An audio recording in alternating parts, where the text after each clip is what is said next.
Just as you become what you think about all day long, so too do your relationships become what you think about. Your life and all of the relationships within it are all purposeful. Generally speaking, the quality of our lives is pretty much related to the quality of our relationship to the people in our lives. And, to add a piece to the equation, our relationships reflect how we relate to ourselves. That's right, to ourselves. When you cultivate the awareness of your body, mind, and soul as one, and experience unity within yourself, you are then ready to share this sense of wholeness and holiness with others. And this is where your relationships come in.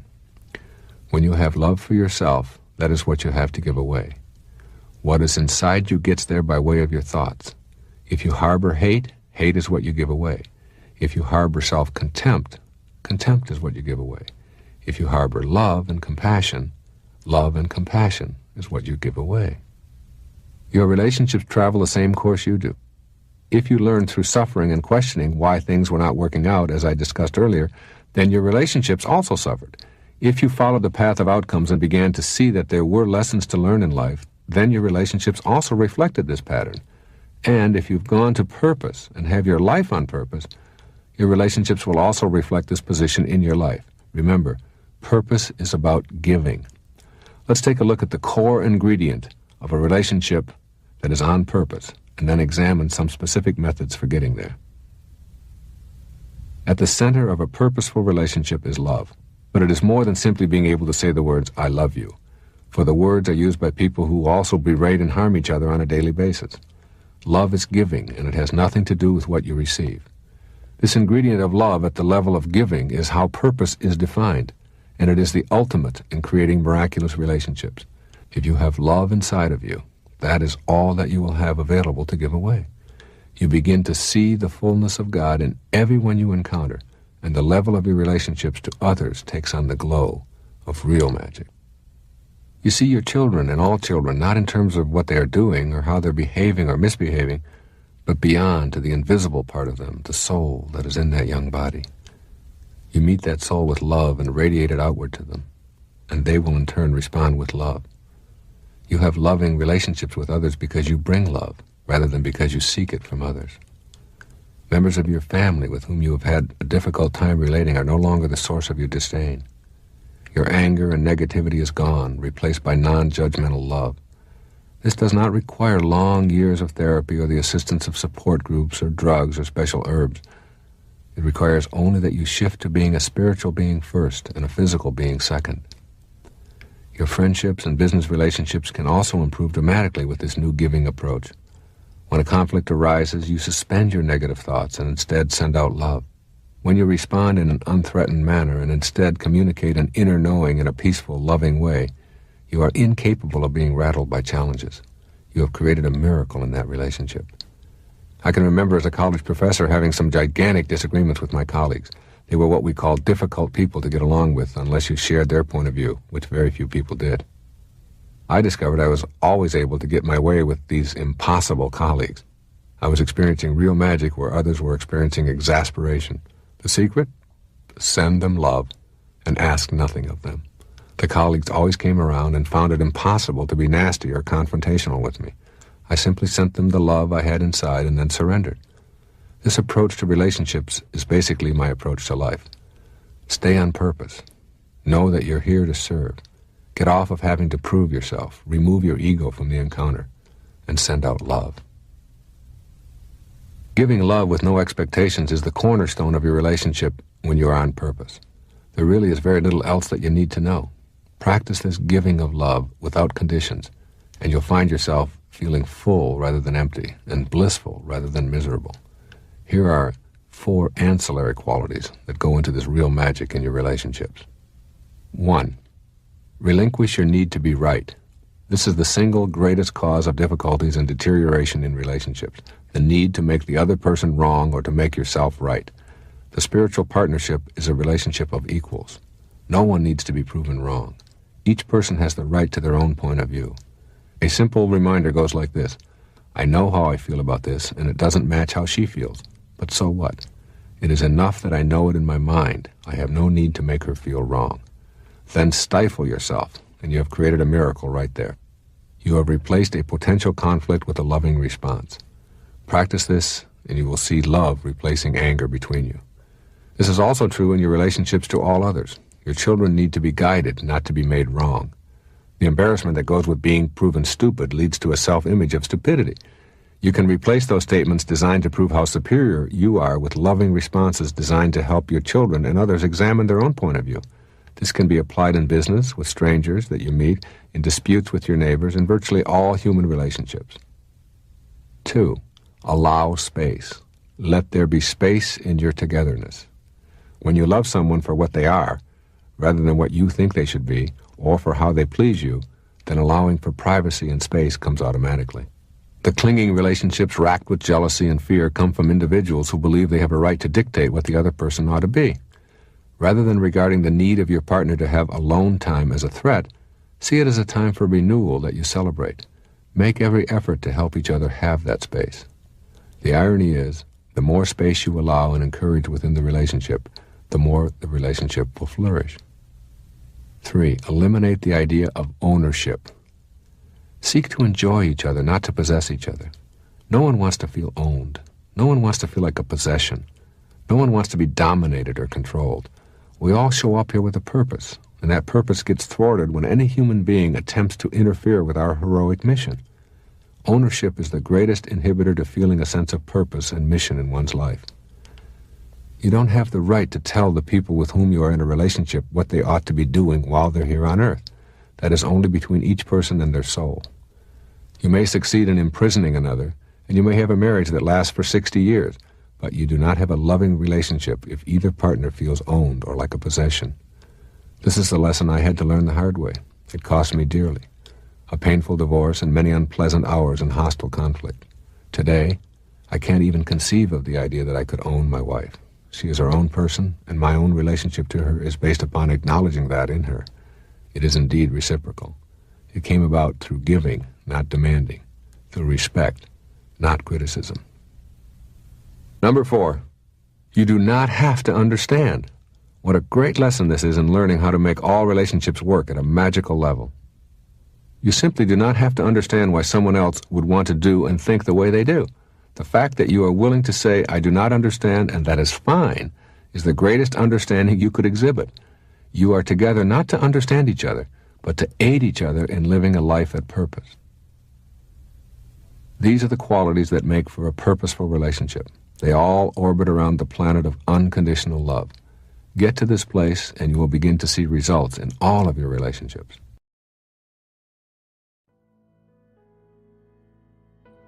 Tonight, and every night for the rest of your life, I want you to take the last 5 minutes before you go off to sleep and realize that you are about to program your subconscious mind.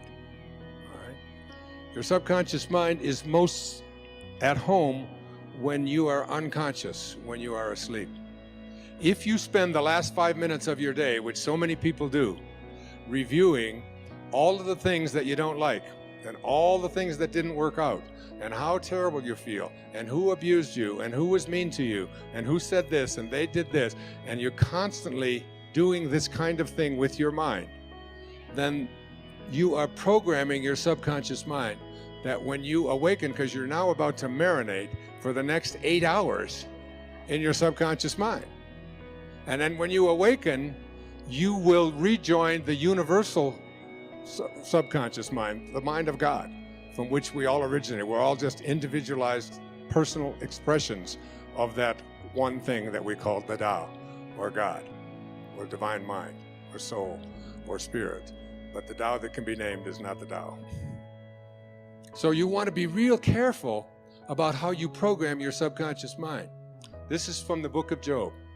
In a dream, in a vision of the night, when deep sleep falls upon men while slumbering on their beds, then he opens the ears of men and seals their instruction. Job 33, 15 and 16. When you are slumbering on your bed, he opens your ears and seals your instruction. What you place into your subconscious mind as you are about to go into this deep slumber, is all dependent upon what you do the last 3 or 4 or 5 minutes before you go off to sleep. You want to place into your imagination whatever you have placed into the I am that I spoke about earlier. I am well. I am content. I am peaceful. I am happy. I am prosperous. I am abundant. I am God. I am God. I am God. Because at the basic core, each and every one of us are just that.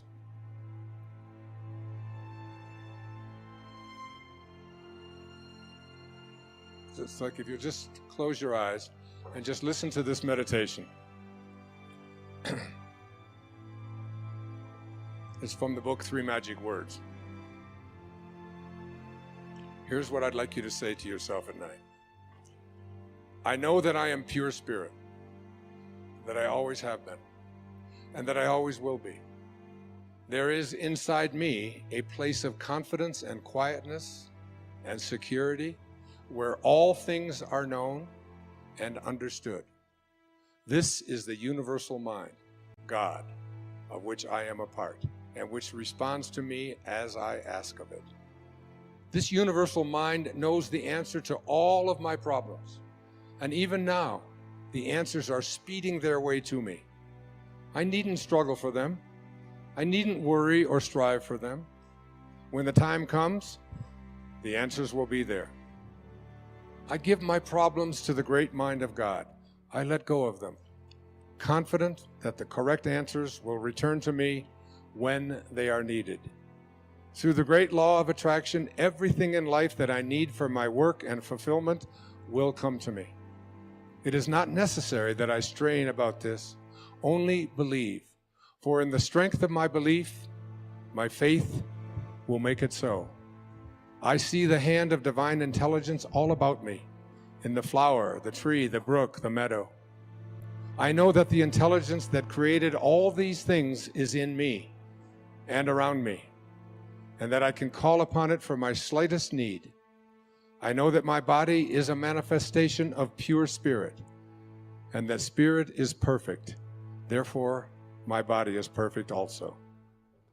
I enjoy life, for each day brings a constant demonstration of the power and wonder of the universe and myself.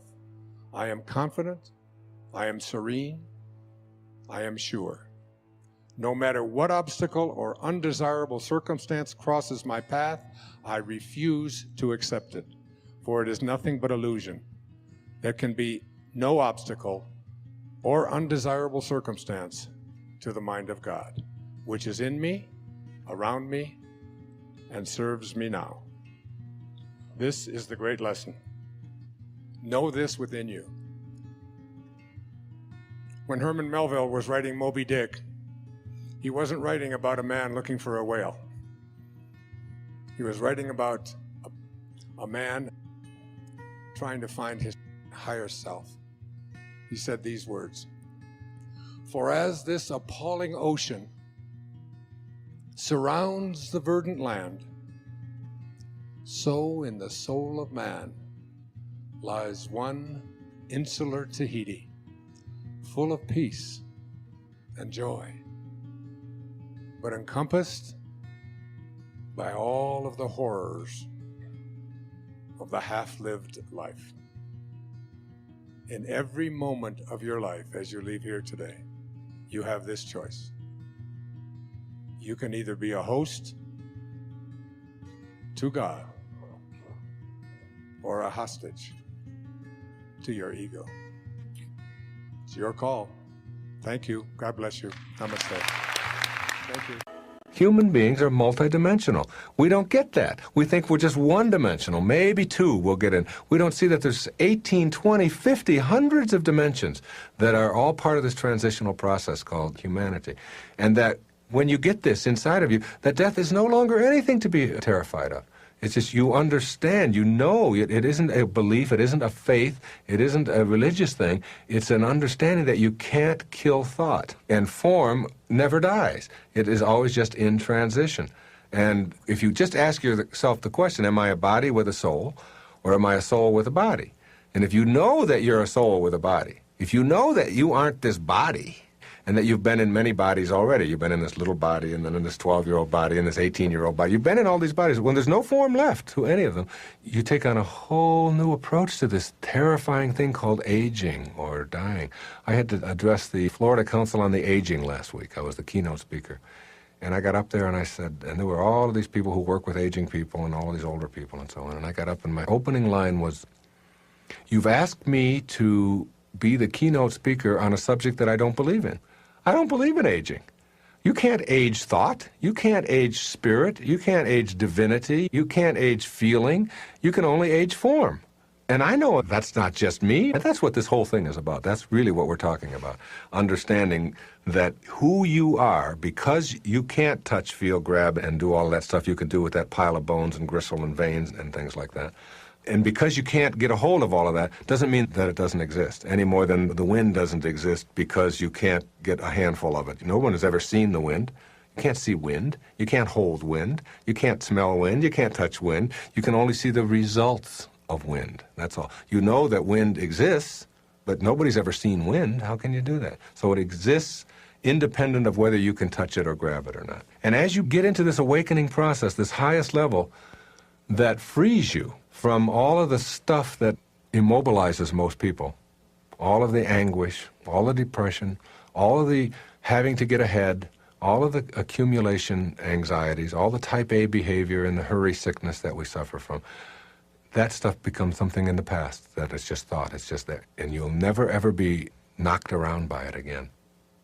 So thought is an endless energy that goes on and on. And if you know that that's who you are, this ability to think, and for the skeptics, I would suggest to you that what you do is you think about everything that's ever happened to you up until this moment and understand that all of it, up until right now, in this moment that you are alive, is in the realm of thought. You can't touch any of it. Can't have any of it, and yet it's very real for you. You can get very emotional about it. You can have experiences through that thought, but you can't ever have it.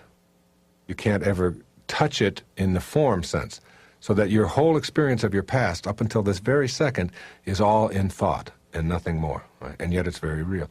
And then I would say to you that to think about everything that's going to happen to you from this second on, and to understand that that's also nothing more than pure thought. You can't have any of that. You can't touch tomorrow. You can't get a hold of your goals. You can't have those and dissect them and treasure them. You can't take tomorrow's BMW and drive it. That's all just thought. And yet you can also have the experience within your form, within yourself, through thought. So your whole past and your whole future are a thought. So that only leaves you with now. Then what you do is you look at now, and you look at all the things that are important to you, that you want for yourself. And you start with your children and your wife or your husband and your co-workers and your parents and all of these people, and you understand that the only way you can ever experience them in the moment is through thought, through your mind. You can't do it any other way. You can't get behind their eyeballs and be them. That's the limitation of form. So you can only do that through thought. And then you take all of the stuff that you want to accumulate, and you begin to see that that's only thought too. It's only thought. You can't be a diamond. You can't be a new house. You can't even have it. You can't even own it. It is only in your mind that you do something with it. And you can experience it, but you can't have it. Now you get to this place where you understand there are no limits on me, because I can think anything I want. Now you're looking at new rules. New rules. Here are the rules. There are no such thing as cause and effect. Now, we live by cause and effect in form. You do this, and it causes this, and physical form is altered by this and that.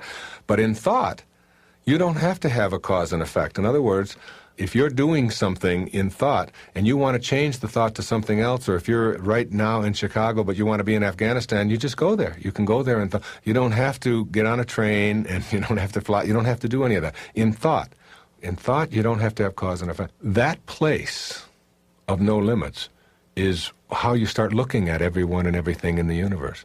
And you begin to look at all the stuff that we get really hung up with owning, and you start saying to yourself, if it's in my life, it's fine, and if it's not, that's okay too. And you look at your relationships, and you find out that almost everything you fight about, you're fighting about stuff that doesn't even exist, isn't even real for you. What's real is just how you think and what you fill yourself with. And if your thoughts are harmony and ease and serenity and love, and that's all you have to give away, then that's what you start giving away. You can be anything, you can do anything, you can go anywhere, I think of it like an actor on a stage. You sort of see your form going through these motions. Like we produce a series of tapes, all right? So that's one of the motions that it goes through. In order to do that, we got to fly to Chicago. In order to do that, you got to drive through rainstorms. And you just sort of watch your form go through all of these things. But there's another part of you, the real divine part of you, the real you, that sort of just stands back like an actor on a stage and says, these are just emotions that I'm going through, but that isn't really me. I'm much more divine and much greater than all of that. I'm much bigger and grander than all of that. And you start seeing the perfection behind everything that you're doing. And you never worry again about your form wearing out or about dying or any of those things. They become meaningless. And that's who you are. That which never changes. And if you ask any of the spiritual masters who've ever walked among us, any teacher that will come your way, they will teach you that reality is the part of you that is eternal. And when you live there, you abide in an absence of fear. And you begin to know that life itself is a sublime experience. And there are no accidents in it at all. That this is an intelligent system that we are all a part of. And that intelligence, whatever you want to call it, flows through each and every one of us. And the same intelligence that moves a star across the sky moves a thought across your mind. The same intelligence allows the seedlings to sprout. And we'll take a little seedling and have treeness in it, just as a little drop of human protoplasm has you-ness in it. And it has a future pull. And the whole physical domain is handled in that drop of human protoplasm. When you will show up and when you will leave. It's all in there. The thing that makes you a member of something called higher awareness is that you, unlike a tulip bulb, which has its future pull built into the bulb, you get to decide. You get to decide on the pictures. And you get to determine what your life truly is, not what this garage where you park your soul is all about. And to understand this, go to the poets. We were doing a tour, a backpack thing with my wife and two other couples this summer on Haleakala in Maui, this dormant volcano. And you go down in there and you hike for 3 days. It's a wonderful experience. It's like the closest you can get to being on another planet, I think. It's very silent, and the terrain looks like God has just sort of reached down and placed each object in there. It's a very peaceful, beautiful place. And it's all volcanic dust.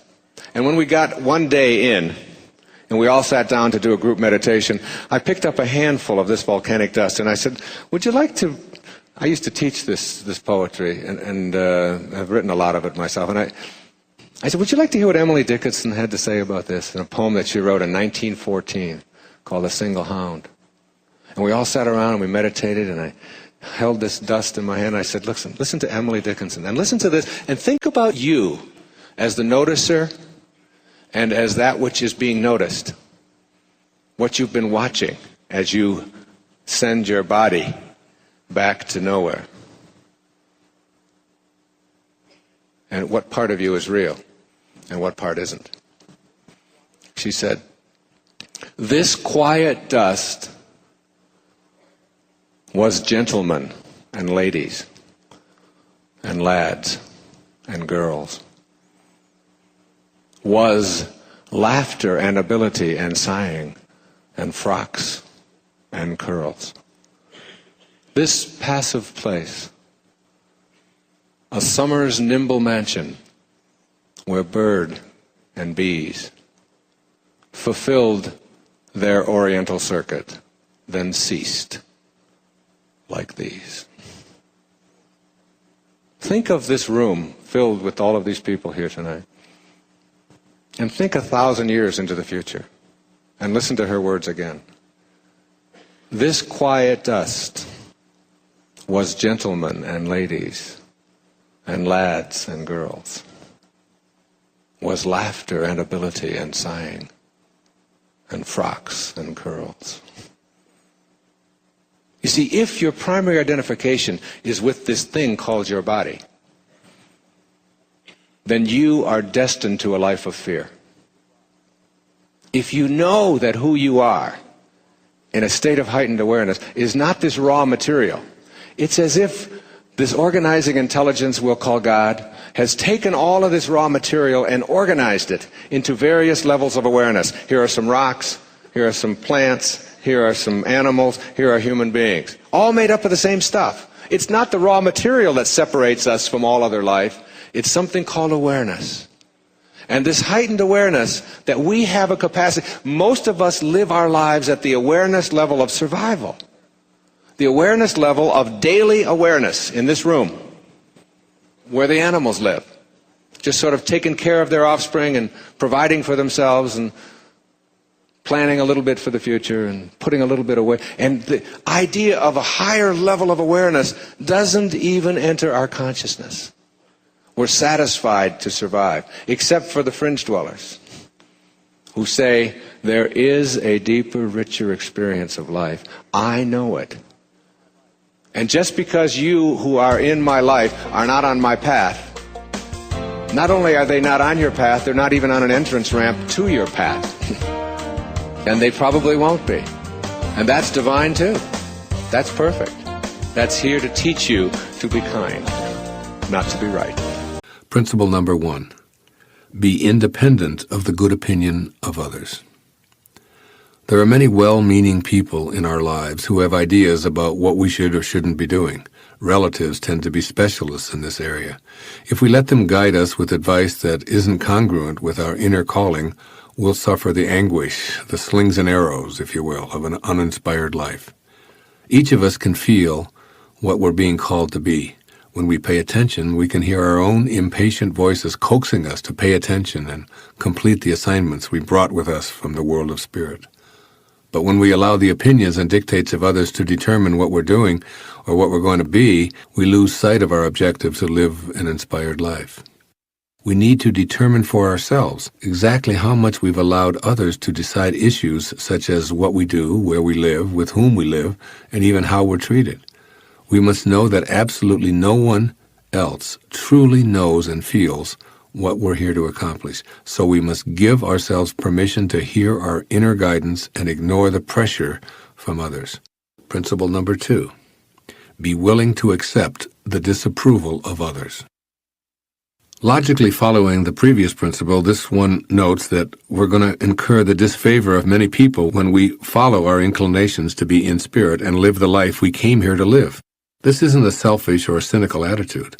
When we begin to follow our ultimate calling, there will be a lot of resistance. In fact, the purpose of the slings and arrows sent our way is to get us to change our mind and be reasonable, which translates to, do it my way. However, as we gain the strength to ignore the pressure to conform, resistance will diminish and ultimately change to respect. When we steadfastly refuse to think, act, and conform to the mandates of others, the pressure to do so loses its momentum. Principle number 3. Stay detached from outcomes. Inspiration doesn't come from completing tasks or meeting goals. In fact, that's the surest way to have it elude you. Returning to spirit, you see, is an experience of living fully in the present moment. Our purpose in life isn't to arrive at a destination where we find inspiration, just as the purpose of dancing isn't to end up at a particular spot on the dance floor. The purpose of dancing and of life is to enjoy every moment and every step, regardless of where we are when the music stops. Yoga Master Sri Swami Sivananda offered the only worthwhile goal I know of when he said that the goal of life is God realization. Now here's a goal that I can live with. After all, this allows me to live in spirit every moment of my life, while simultaneously thinking ahead to the next God-realized moment and the next. As the great Indian sage Ramana Maharshi once remarked, there is no goal to be reached. There is nothing to be attained. You are the self. You exist always. Now this to me is real inspiration. Principle number 4. Know that we need nothing, no things to be inspired. We came into this world of boundaries from a formless energy field of spirit. We arrived here with no thing, no things. We'll make our exit with no things, nothing. And our purpose, God realization, requires nothing, no things.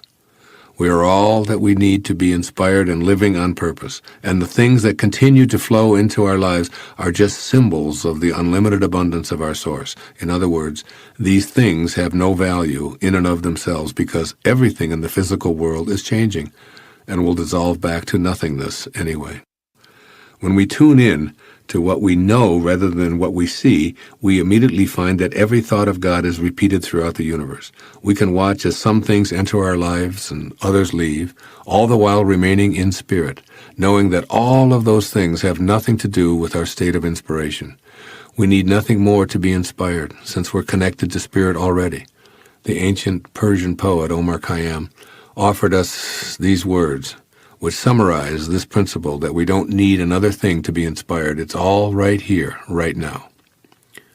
He said, "Forget the day that has been cut off from thy existence. Disturb not thyself about tomorrow, which has not yet come. Rest not upon that which is no more. Live happily one instant, and throw not thy life to the winds." Principle number 5. Don't die wondering. This principle is extremely important in working toward an inspired life because it motivates us to act. After all, we don't want to be full of regrets because we failed to heed our ultimate calling. Attempting to do something, even if it doesn't succeed, is inspiring because we don't tend to regret what we do, we regret what we didn't do. Even following a futile attempt, we're inspired because we know that we gave it a shot. It's wondering whether we should or shouldn't try something that leaves us feeling stressed and incomplete. Principle number 6. Remember that our desires won't arrive by our schedule. There's an ancient aphorism that goes, if you really want to make God laugh, tell God your plans. In essence, this means that all we desire will arrive in our life when and only when we're aligned vibrationally with the energy of our source. Our ego won't be consulted or get to determine the schedule. Creation reveals its secrets when it's good and ready. Our job is to take the focus off of the when and put it on being connected to our originating spirit. Our job is to stop challenging and demanding responses from God and instead be more like God. Our job is to understand and accept that all of the things that show up in our life, which we often find contradictory or troublesome, are there because we've attracted them. And we need to have these obstacles in order to clear an opening for our true spirit purpose to emerge. We can let go, surrender, and remind ourselves that all is in divine order. We're much more successful when we allow inspiration to flow in on God's terms than when we're impatient and demanding. As always, our job in God realization is to become more like God. That means surrendering to the timetable that's always perfect, even when it seems to be full of errors. Keep these 6 principles handy and access them anytime you find yourself lacking inspiration. Remember, too, that we're called to this world of inspiration, which beckons us to let go and let God. We grow up believing in so many limitations that after a while our lives actually manifest those limitations. We hear ourselves saying things that we accept as truth, when in fact they are misbeliefs that have turned into our truths. Here are 5 of those myths or misbeliefs that permeate our culture. 1. I can't help the way I am. I've always been this way. If you find yourself believing that you must always be the way you've always been, you are arguing against growth. You must shed the illusion that you cannot help the way you are. You must create a knowing within you that you have the power to create whatever kind of person you want to become in all aspects of your humanity. 2. It's my nature. I inherited who I am, and it can't be changed. To enter the realm of real magic, you will have to suspend such thoughts and become a spiritual being first, a being who has no limitations in the inner domain where boundaries are non-existent. 3. My personality is controlled by my chemistry and metabolism. This is a lie we hear over and over again, and it is repeated in some of the most prestigious circles, making it even more difficult to overcome. While scientists may in fact have a point about body chemistry, what they too often fail to address is what kind of control we have over our own body. Our body chemistry is always being affected by how we choose to think. I want you to take a look at the enormous power that you have in your mind for containing those enzymes or retraining them to work for you rather than against you. Here's misbelief number 4. My family is responsible for my personality. These kinds of pronouncements are the very sort of inner thoughts that will keep you from ever allowing miraculous changes to take place in your personality. You must know within that you not only have a choice today, but you have always had a choice concerning how you react to the influences of your family. The choice is always yours. Know that your family and your role within your family influence you today to the extent that you believe that they do. You must become the producer, director, and actor in the unfolding story of your life. 5. I can't escape my culture and times. If you believe that the culture determines who you are and what kind of a person you will turn out to be, then that will be your reality. On the other hand, everyone who has ever made a difference in the world has been an innovator. An innovator looks within and allows their conscience and commitment to a purpose decide who they will become. If you're going to follow your bliss and make a difference in the world, you will soon learn that you cannot follow the herd. Once again, it boils down to personal responsibility and a willingness to consult your own spiritual awareness, that higher invisible self that flows through you. As you think, so shall you be. These are the big 5 misbeliefs that make up the big lie that was thrust upon you from your earliest moments of consciousness. You must begin a program to overcome these illusions. As you now know, this entire program of creating miracles revolves around one single premise, that you become in the physical world that which you create in your invisible world. Here are the 6 keys to making yourself into the person that you choose for the purpose of fulfilling your heroic mission here. 1 is your personality. Create a fantasy in your mind and imagine exactly how you would like to be. Would you like to be more assertive, more loving and gentle, less anxious and nervous? For now, just know that all of these inner imaginings can be translated into physical behavior, for that is precisely what you've been doing all along anyway. Secondly, your talent. Just for a moment, visualize the optimal talent that you would like to have. Your choice to excel in any given area will be based upon your own personal interests. Your talent, like everything else about you, is a function of the invisible force that flows through your body. It is not in your hands, your genes, or any part of your physical apparatus. It is in the force that flows through all of your being. When you begin to know rather than doubt your talent, you will discover the necessary physical abilities to carry out your purpose. Third is your intelligence. How smart would you like to be? Would it take a miracle for you to be smarter intellectually than you already are? You are as capable as you need to be to fulfill your purpose. Your intelligence is infinite. Almost 20 years ago, I redefined intelligence in your erroneous zones. A truer barometer of intelligence is an effective, happy life lived each day and each present moment of every day. You are a genius. You can improve your arithmetic and reading skills. You can learn anything that you put your mind to. You are a spiritual being first and foremost, and you cannot put a number on that.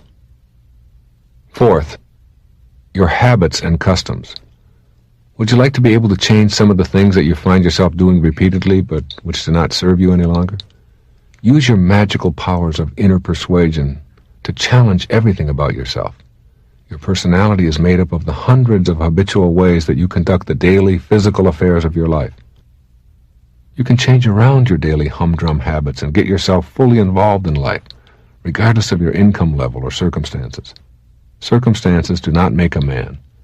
They reveal him, as James Allen reminded us in As a Man Thinketh. Learning to think in non-habitual ways is the essence of overcoming personality traits that no longer serve you. Fifthly, your aging. Imagine for yourself the ultimate miracle, a slowing down, or even an elimination of the aging process. The way out of this trap, the real magic that is available to you, is located, as is everything else, in your invisible self, your mind. You can absolutely refuse to let an old person into your body. If you can work your mind in a genuinely magical sense, you can strongly affect the aging process of the cells composed of indestructible DNA. It is in your mind where that invisible intelligence works its magic that you must examine your attitudes towards aging. Do you think old thoughts?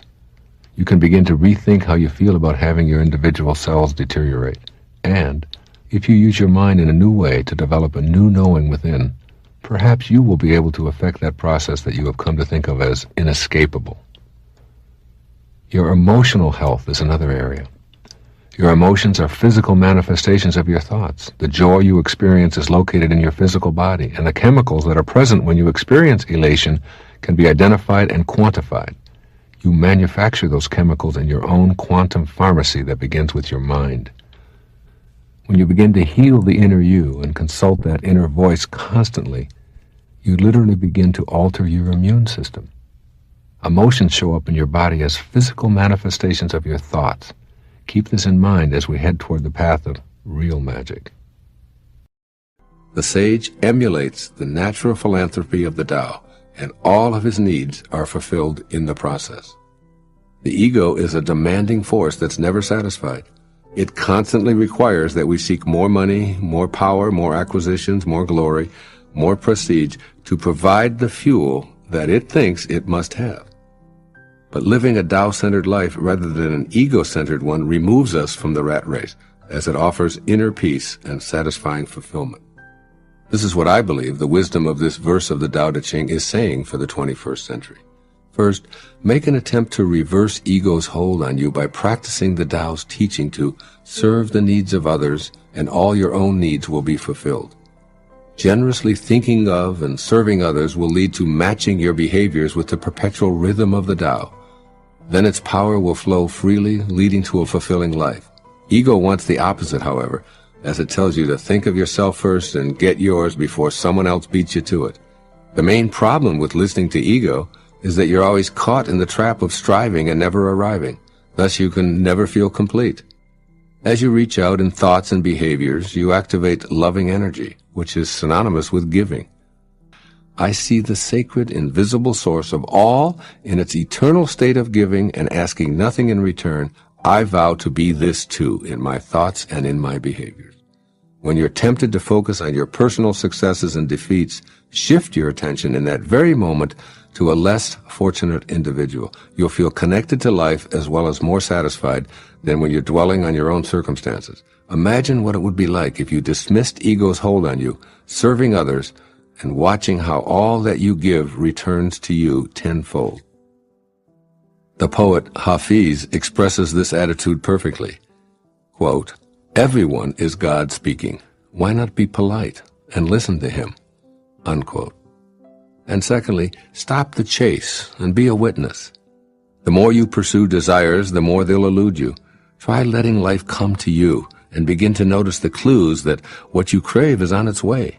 You're in a constant state of receiving because of the ceaseless generosity of the eternal Tao. The air you breathe, the water you drink, the food you eat, the sunshine that warms you, the nutrients that keep your body alive, and even the thoughts that fill your mind are all gifts from the eternal Tao. Stay appreciative of all that you receive, knowing that it flows from an all-providing source. Stop the chase and become a witness. Soothe your demanding habits by refusing to continue running after more. By letting go, you let God. And even more significantly, you become more like God and less like the ego, with its lifetime practice of edging God out, E-G-O. Extend your perspective beyond the sensory level. Your inner conviction knows that a rose is more than a flower, as it offers a pleasant fragrance and velvety petals. Use that knowing to perceive the creative invisible force that brings an intricate blooming miracle from nowhere to now here. Experience the essence of the Creator who allowed this blossoming masterpiece to emerge from a tiny seed. Note that the seed arrived from what we can only refer to as the world of formless nothingness or spirit. See that spirit animating the colors, the scents, and textures, and look at all of life from a transcendent perspective. You'll be less inclined to join the chase and more inclined to live from the inner conviction that your true essence is not of this world. Discontinue pressuring yourself to perpetually accumulate more. Let others be consumed with the chase if they choose to, while you learn to relax.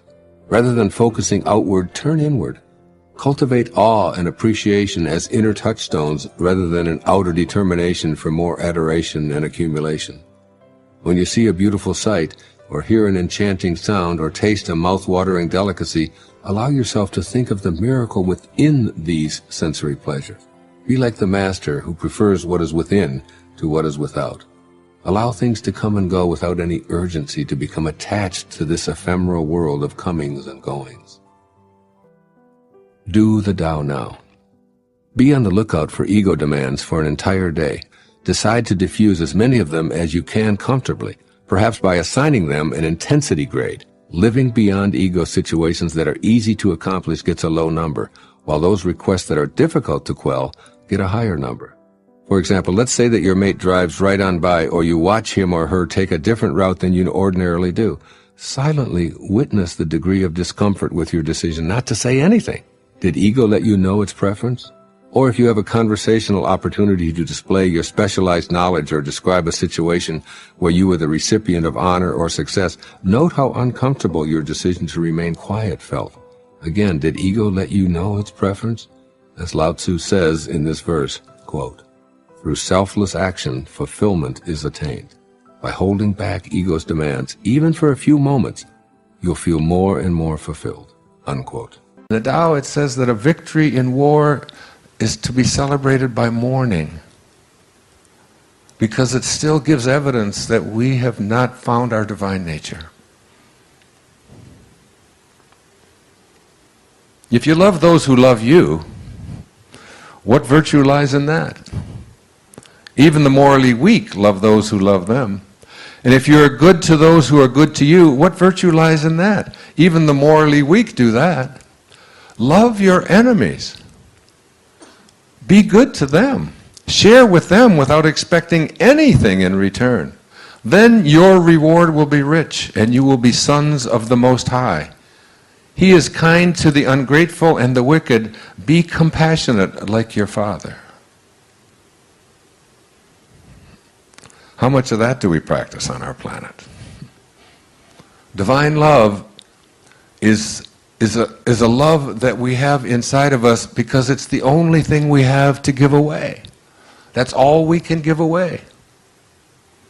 Again, Patanjali, when you are steadfast, this is who Jesus was. This is who Rumi was. This is who Shams of Tabriz was. This is who Muhammad was. This is who Buddha was. When you are steadfast, which means there's no ego, when you are steadfast in your abstention of thoughts of harm directed towards yourself and others, that all living creatures will cease to feel fear in your presence. That's who St. Francis was. I've been to Assisi. Some of you were there with me. How many? Who was there? Look, so many of you were there with us last year, just a year ago, a little over a year ago. Do you remember the lecture in Assisi? When I stood there and St. Francis just entered my body, and literally I just lost it. I couldn't speak for 7-8 minutes. It was overwhelming, the love. And everyone in the room just stood up and just held their hands out. You can reach this level of consciousness. There's a great Indian poet. His name was Tagore, Rabindranath Tagore. In 1927, he wrote a collection of poetry called the Gitanjali. This is what he said about the ego. I went out alone on my way to my tryst. But who is this me in the dark? I step aside to avoid his presence, but I escape him not. He makes the dust rise from the earth with his swagger. He adds his loud voice to every word I utter. He is my own little self, my Lord. He knows no shame. But I am ashamed to come to thy door in his company. That's the ego. That's the part of us that we have to transcend. That's where we have to go within and recognize who we truly are. And who we are is divine love. When Jesus was asked, who is God? He said, God is love. And he that dwelleth in love dwelleth in me, and I in him. It's just love. That's all Rumi is about. It's about love.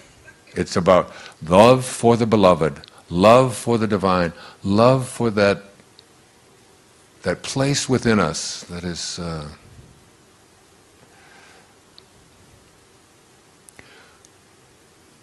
is our excitement. It is our God. It's what God is. Whatever excites you is the part of you that is saying, this is my Dharma, this is what I'm here for. And you know what it's always about? It's always about serving. The miser who loves his gold gets no love from the gold. There's no love in gold.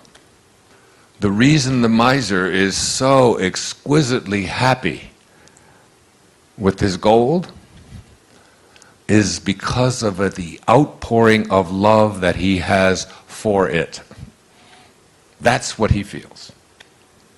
When you feel so good about your Mercedes, or you feel so good about this ship, or you feel so good about your great paintings, as I read to you at the beginning of today, the Chinese versus the Byzantines.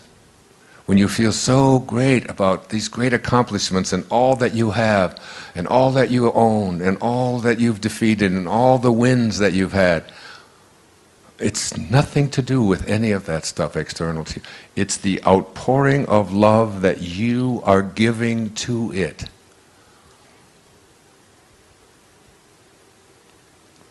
And you can't have love in your life, and you can't give it away unless that's what you have inside. Verse 40 of the Tao says, it's all about returning. It's all about returning. Returning to what? Returning to the place from which you originated. The first 9 months of your life, you lived inside of your mother's womb in water. And during those whole 9 months, nobody could get in there and mess around with you. Nobody could get in there and get you to worry about anything. You didn't have sonograms that you'd look at and say, my God, I don't have a nose yet. What the hell's going on? I sure hope I get a nose. And you got into nose therapy and you worry about it. Oh, what if it doesn't happen?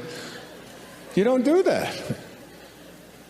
And all of a sudden, perfectly, it all unfolds in exactly the way it's going to unfold, independent of your opinion about it. You're not doing anything. Nothing is left undone. You're being done. You're being completed. And you were totally, completely at peace with it. You were surrendered to it. You allowed it. It wasn't a struggle. It wasn't... And then you popped out of there. And then you said, thank you, God. Thank you, Tao. Thank you, Source. We'll take over from here. And that was the biggest mistake. All of a sudden, you took over. And you edged God out. E-G-O. You edged God out. And you took on an ego, didn't you? And what is an ego? It's just an idea. Just an idea about who you are. Instead of being a piece of God, a piece of the Source, you decided, and those around you decided, that you were something different. And if you studied quantum physics, and you took the tiny little particle that began you, and you tried to find out where it came from, and reduced it down to its tiniest subatomic properties, ultimately you would discover what Lao Tzu knew, that it's the spirit that gives life, that you didn't come from a particle, that particles do not create particles, particles do not come from particles. Originally, all particles come from an energy, a field of energy that has no beginnings and no ends and no boundaries.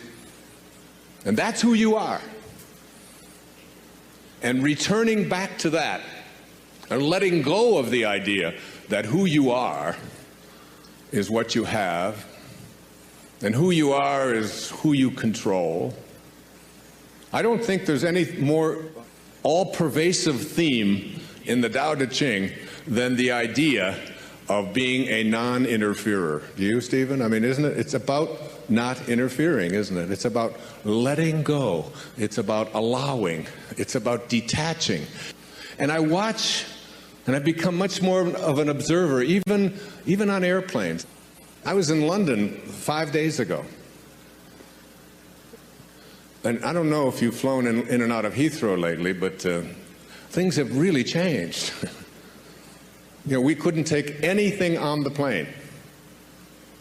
The terrorists, whoever they are selling fear, and we respond with more fear. Every time you use force, you create a counterforce, and then another counterforce, and before you know, and the Tao teaches us all. I mean, one of the great lessons in the Tao is that any country that has its primary resources and its energy placed on building weapons is not of the Tao. And those countries that have their consciousness located in the Tao put their energy into tractors and building homes and growing food, not building weapons. I saw a movie not too long ago with Nicolas Cage about warlords or something, the Lords of War, I think it was something like that.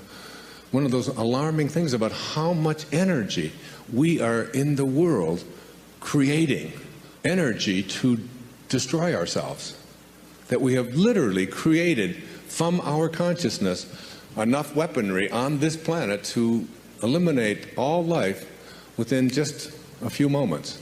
It's all there. It's all there for us. We've allowed ourselves to move so far away from the great teachings of the great spiritual masters, and we believe that we're a Christian nation or that we're a spiritual nation when we find ourselves having moved away from these simple principles and then getting upset with other people because we can have these kind of weapons but they can't, and we don't look hard enough at ourselves and all the ways that we have deflected ourselves from the greatest teachings of all of the great spiritual masters. That those who understand the way understand that we show up here from a invisible source, and our whole objective in being here is to return to it. It's a return trip. And constantly I call this the state of God realization. That it's within each and every one of us, if we decide that we're going to make this return trip and live a God-realized life. This idea of a God or a source or a spirit or an intelligence that is not something that is external to you, but that in fact is you, is the source of all of us. In the Tao they call this the world of the 10,000 things. And the 10,000 things is just the ultimate number to represent everything that is in the material world. So that everything that originates in the world of source, in the world of non-being, all being comes from that place.